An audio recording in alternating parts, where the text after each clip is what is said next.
जादुई चूहे की कहानी। एक गांव में कोटैया नाम का एक किसान रहता था। कोटैया के पास बहुत जमीन था। उसके खेत में सारे तरह के फसल उगाता था, पर वो बहुत ही खड़ूस था। बिल्ली को भी एक दाना नहीं देता था।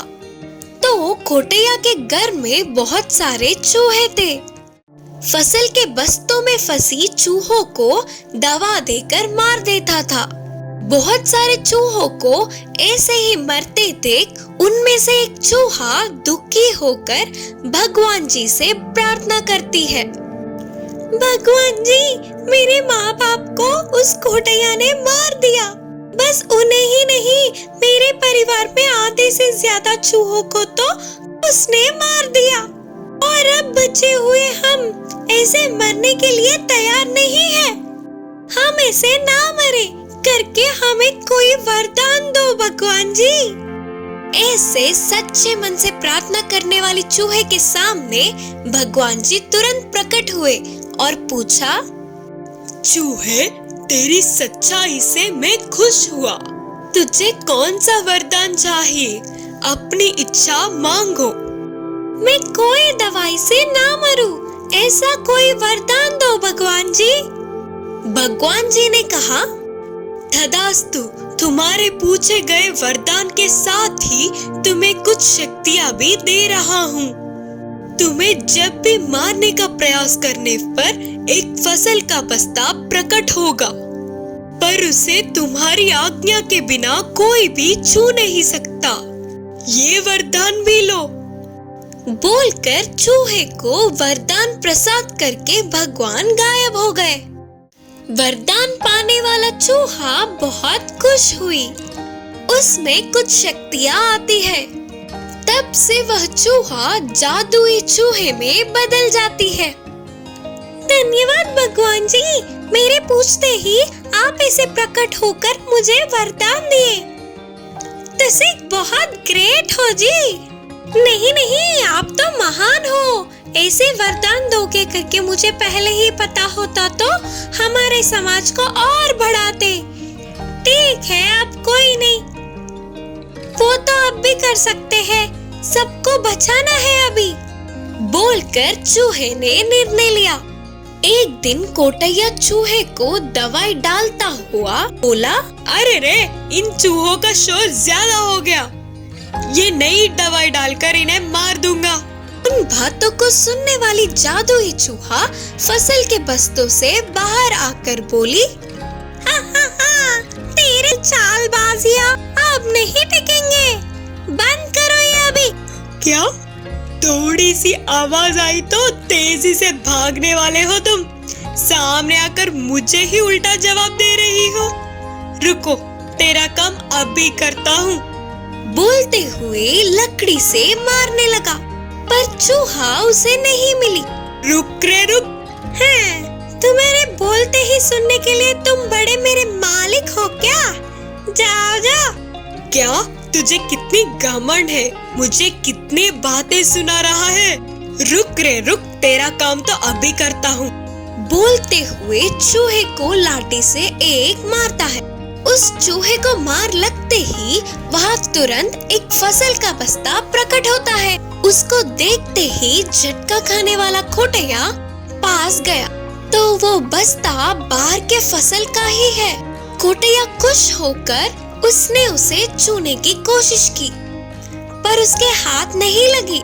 ऐसा क्यों हो रहा है करके कोटैया सोच रहा था तो तभी चूहे ने कहा, मैं जादुई चूहा हूँ। मुझे मारोगे तो ऐसे फसल आते हैं, पर उसे तुम छू भी नहीं सकते। मैं आज्ञा दूं तो ही तुम्हारे पास आएंगे। कोटैया ने कहा, अच्छा, पर ये कैसा हो सकता है? ठीक है, छोड़। इतने दिन मेरे फसल को तुमने खाया ना, अब तुम्हारे जादू से और भी फसल के बस्ते दिलाओ ना। मेरे परिवार में आधे से ज्यादा लोग तुम्हारी वजह से मुझसे दूर हुए। तुम्हें मैं मदद करूं? तुम किसी का मदद नहीं कर सकते। तुम्हें मैं क्यों दूं? बिल्कुल नहीं दूंगा। अरे यार, ऐसा मत बोलो चूहे। मेरे किए गए कामों के लिए मुझे माफ करो। ये फसल के बस्ते को मुझे दे दो ना यार, तुम जो कहोगी मैं वो करूँगा। चूहे ने कहा, ओहो सच्ची, तुम्हारी इच्छा को देखकर लगता है कि कुछ भी करोगे तुम।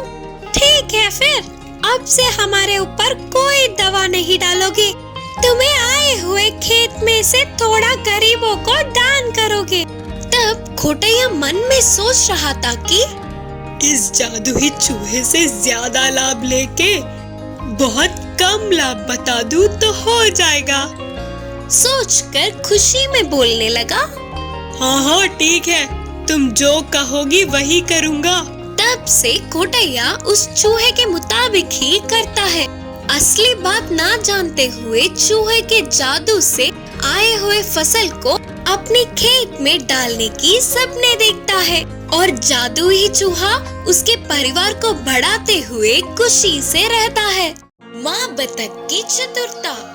एक जंगल के नदी में माँ बतख अपने बच्चों के साथ मिलकर रहती थी।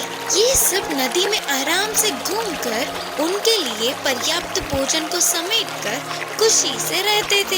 एक दिन सबसे छोटी बतख ने अपनी माँ से कहा, माँ, हमने आज तक इस जंगल का सैर नहीं किया, सिर्फ एक बार हमें अपने साथ ले जाकर दिखाओ ना, करके पूछी। इसके लिए माँ बतख के मानने पर अगले दिन ही जंगल का सैर करने की सोची। जैसे सोचा था बिल्कुल वैसे ही अगले दिन सुबह ही माँ बतख ने अपने बच्चों के साथ नदी से बाहर निकलकर जंगल की ओर चल पड़े। ऐसे बतख के सारे बच्चे खुशी से झूमते हुए माँ के पीछे पीछे चल पड़े। जंगल में थोड़ी दूर जाते ही माँ बतख को बस थोड़ी ही दूर में एक भेड़िया दिखा। अपने बच्चों से कहा, बच्चों, दूर से वह भेड़िया इसी तरफ आ रही है, तुम सभी फौरन पास के नदी में चले जाओ, करके धीमी आवाज में बोली। माँ के कहने पर सारे बच्चे नदी की ओर भागने लगे। तुरंत माँ बतख ने अपने पंखों को फैलाते हुए बहुत ही मुश्किल से चलने लगी। एक तरफ भागने वाले बच्चे तो दूसरी ओर ना चल पाने वाली माँ बतख को देखकर, बतख के बच्चे तो मेरे एक दांत के लिए भी काफी नहीं होंगे, शायद माँ बतख घायल हुई होगी, इसीलिए तो कहीं नहीं जा पाएगी, इससे खाकर मैं अपनी भूख बुझाऊंगा। हंसता हुआ बोलकर भेड़िया माँ बतख की तरफ आने लगा। इतने में सारे बतख के बच्चे नदी में चले गए। यह देखने वाली माँ बतख ने अपने पंखों को सीधा करके एक ऊंची उड़ान भरी और नदी के बीच जाकर बैठ गई। माँ बतख को देख सारे बच्चे खुशी से उछल पड़े। एक झटके में घटित घटनाओं से भेड़िया चौंक गया और सोचने लगा कि ऐसे हाथ लगे बतख अपने बच्चों के साथ साथ बच के निकल गई। सोच के अपने आप को कोसता हुआ उदास होकर उधर से चला गया भेड़िया। बुद्धिमान विकास। एक गांव में अनुषा और विजय नाम के दोनों पति पत्नी थे। वे दोनों ने अच्छे से पढ़ा। उनके विकास और निकास नाम के दोनों बेटे थे। विकास 8 साल का था तो निकास 3 साल का था। उन दोनों में विकास बुद्धिमान था। वह अपनी माँ की हर बात को अच्छे से सुनकर उसका गहरा विचार करके सवाल पूछता हुआ अपने डाउट्स को क्लियर करता था। ऐसे विकास जितना बुद्धिमान था उतना ही शैतान भी था।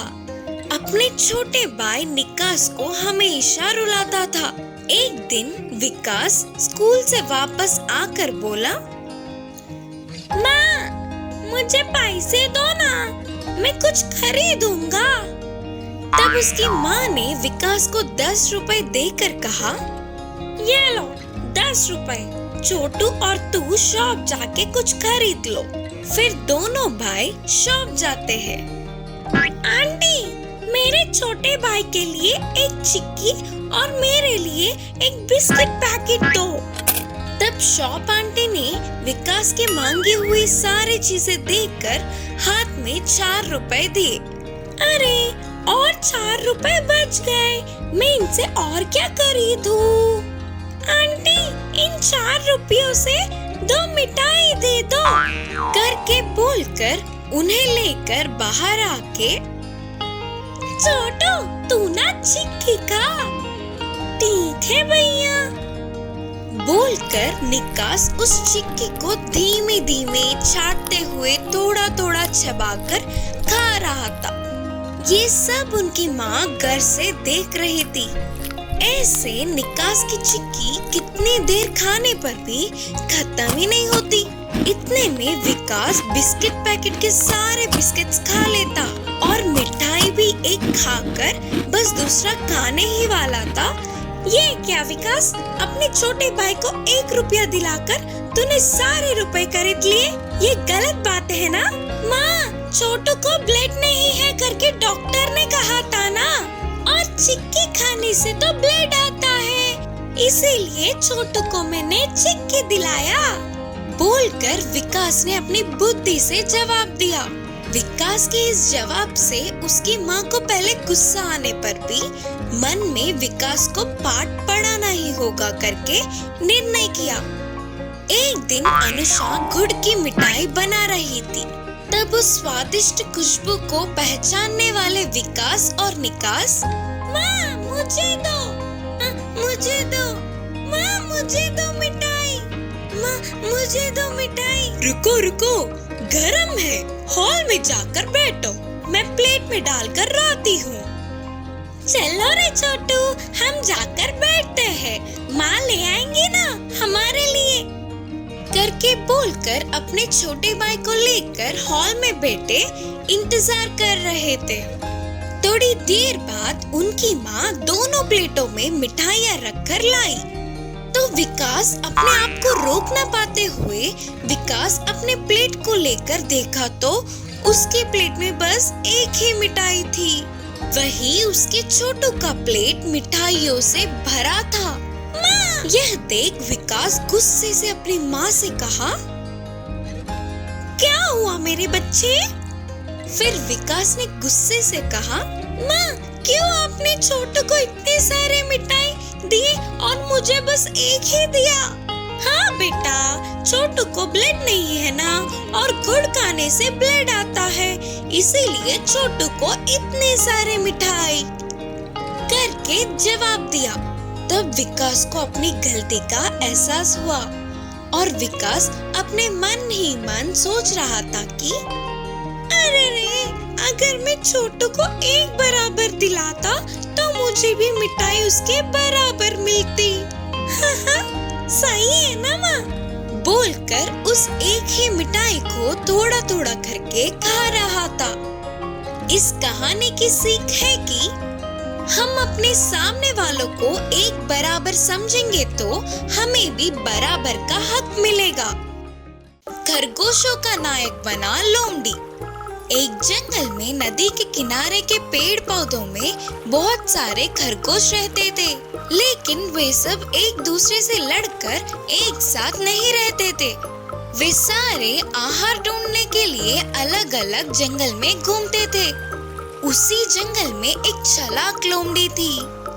वह अक्सर अकेले दिखे खरगोशों को पकड़ के ले जाती थी और अपनी जगह बैठकर आराम से खाती थी। दिन ब दिन उनकी संख्या कम होते जाने पर खरगोशों में चिंता और डर होने लगी। वे सब मिलकर एक दिन इकट्ठा होकर इस समस्या का समाधान सोचने लगे। एक खरगोश ने कहा, हम लोग आहार के लिए अकेले अकेले घूमने पर लोमड़ी हमला कर रहा है, वही अगर हम सब एक साथ मिलकर घूमेंगे तो वो कुछ भी नहीं कर पाएगी। इसीलिए अब से हम लोग अपने छोटे छोटे लड़ाइयों को बाजू में रखकर मिलकर ही रहेंगे। लड़ाइयों से ज्यादा अपने प्राण जरूरी होने के कारण वे सारे मान गए। उसके अगले दिन से ही खरगोश इकट्ठा होकर घूम रहे थे। इससे लोमड़ी हमला नहीं कर सकी। ऐसे तो उसे भोजन मिलना मुश्किल हुआ। अगर ऐसे ही और थोड़े दिन भूखी रही तो उसका बीमार होना निश्चित था। सोचकर तुरंत उसे एक उपाय सूझी और वह खरगोशों के पास जाकर बोली, अरे डरो मत, मैं अभी तुम लोगों को मारने नहीं आई रे, बल्कि तुम लोगों लोगों से दोस्ती करने आई हूँ। करके लोमड़ी के बोलने पर खरगोशों को यकीन नहीं हुई। वे अपनी सावधानी में थे। फिर 2 दिनों के लिए लोमड़ी के उन पर हमला करने की कोशिश नहीं करने पर आखिर में खरगोशों ने उस पर भरोसा कर लिया।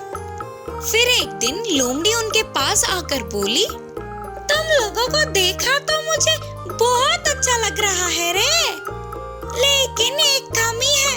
तुम लोगों को एक नायक की जरूरत है। अगर वो होगा तो तुम लोग और ज्यादा बलशाली होंगे ना। तुम लोगों का कोई कुछ नहीं बिगाड़ पाएगा। तब खरगोशों को समझ नहीं आ रहा था कि उनमें से कौन नायक होगा। इतने में लोमड़ी ने कहा, अरे बाबा, अगर तुम लोगों को कोई आपत्ति नहीं तो मैं तुम लोगों का नायक बनूंगा ना। अब लोमड़ी सबसे अच्छे से रहने लगी करके सारे खरगोश मान गए और तुरंत लोमड़ी ने अपनी चालाकी का प्रदर्शन किया। तो फिर क्या बोलते हो? मैं तुम लोगों का नायक हूँ ना। मेरे लिए हर रोज भोजन का व्यवस्था करना तुम लोगों की जिम्मेदारी है। इसीलिए हर दिन एक छोटे छोटे जानवर को लाते हो या फिर तुम में से कोई एक मेरा भोजन बनेगा, ये तो तुम पर छोड़ता हूँ मैं।